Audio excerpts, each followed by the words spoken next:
Hi, welcome back to our Sproutable Parent Q&A. This week we have a question from a parent who wants to know, how do I talk to my kids about gender from an informed place?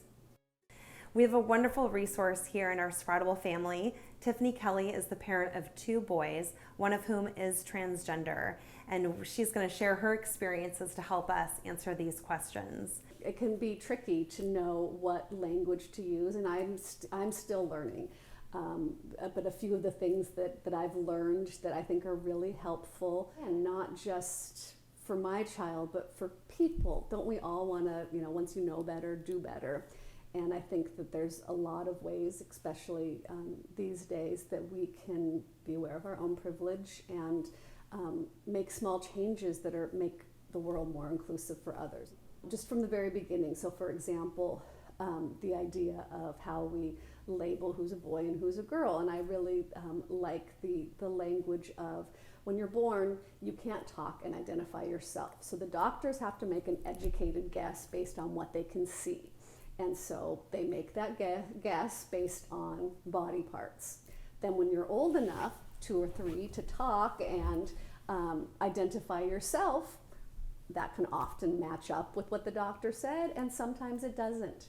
Catching small moments, watching a TV show with your kids, and if they say something, like the character says something about, that's a girly toy, oh, that's silly, their toys don't have a gender. I mean, you don't have to make it a huge lecture, but just again that, and I'll say something and correct myself, and oops, that was silly of me, I know that's not true, I know that's not true, is a great beginning. It is totally okay in a kind way to say, which pronouns would you like me to use?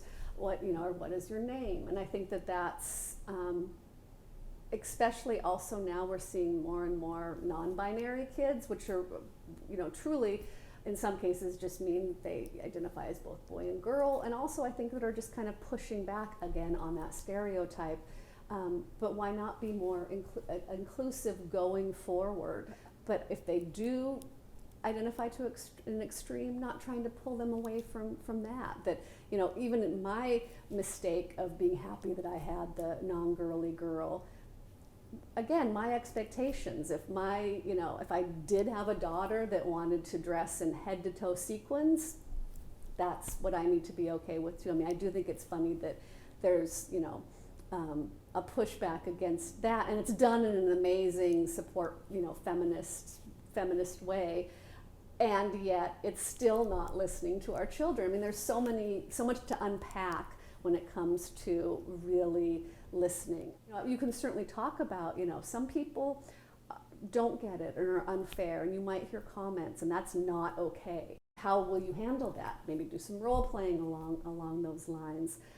So you're not, throwing your child out to the wolves, and yet you're not quieting them to make some random adult on the street happy.